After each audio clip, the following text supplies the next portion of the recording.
Okay, picture this. You're running late, you grab your car keys off the kitchen counter, press a button, hear that familiar beep, and just hop right into the driver's seat, right? It is an everyday, completely automatic action for most of us. You probably don't even think twice about it. But what is actually happening right there in the palm of your hand? Well, welcome to this explainer on the mechanics of Suzuki key fob technology. Today we're looking at what is essentially a tale of two entirely different techs, hiding right inside that familiar piece of black plastic. 'Cause honestly, think your key is just one simple remote?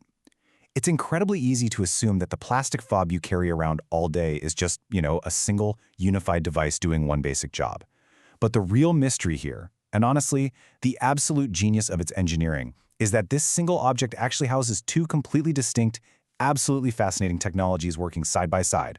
Literally, they operate independently, they serve entirely different purposes, and incredibly, one can even work when the other is completely dead. So, let's start with part 1, unlocking via radio frequencies.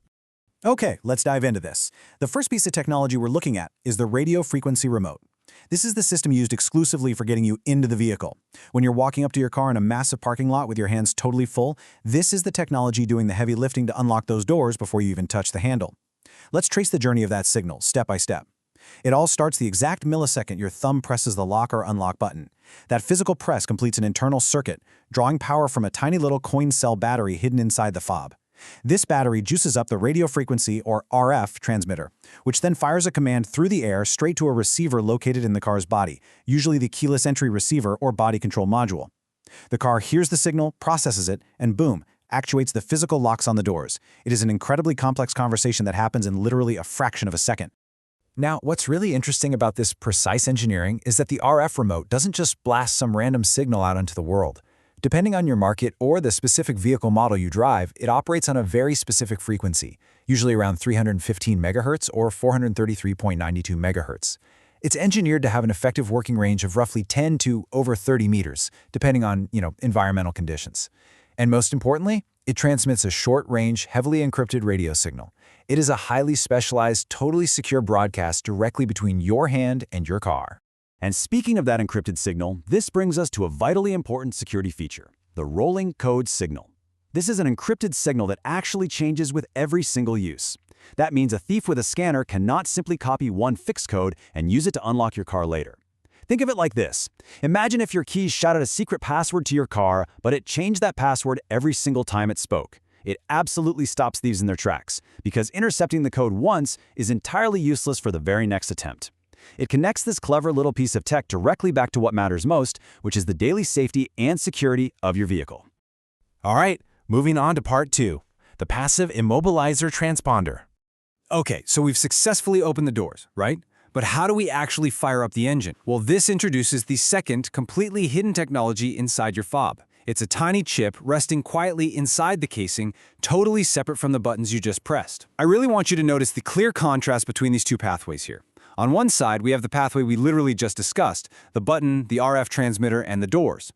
But on the other side, we have the ignition, the immobilizer antenna, and the engine itself. See, when you start the car, the vehicle's immobilizer system checks to see if the key contains an authorized transponder.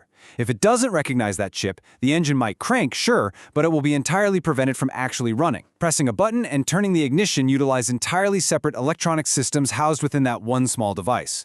And here's the absolute mind-blowing twist to all this. The immobilizer transponder generally doesn't even need the fob battery. No, seriously. Because the vehicle's immobilizer system is simply checking for the presence of an authorized passive transponder chip, the engine could still crank and run even if the coin cell battery inside your fob is completely, totally dead.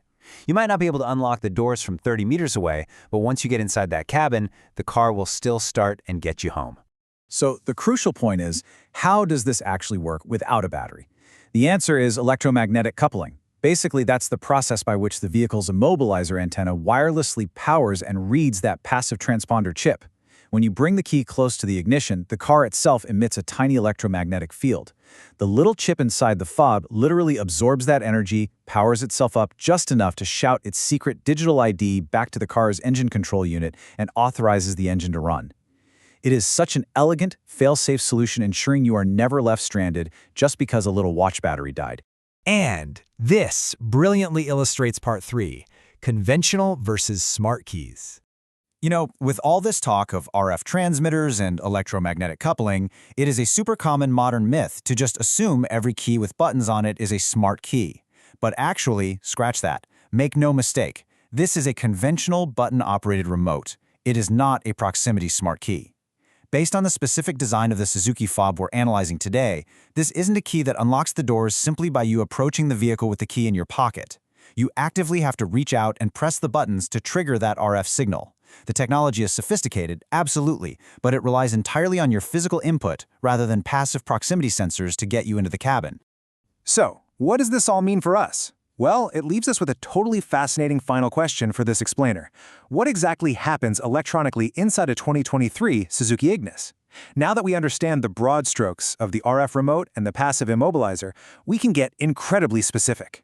Next time, we're going to take a massive deep dive into the exact frequency, the specific chip and transponder system, the encryption protocol, and the receiver technology used in the 2023 Ignis.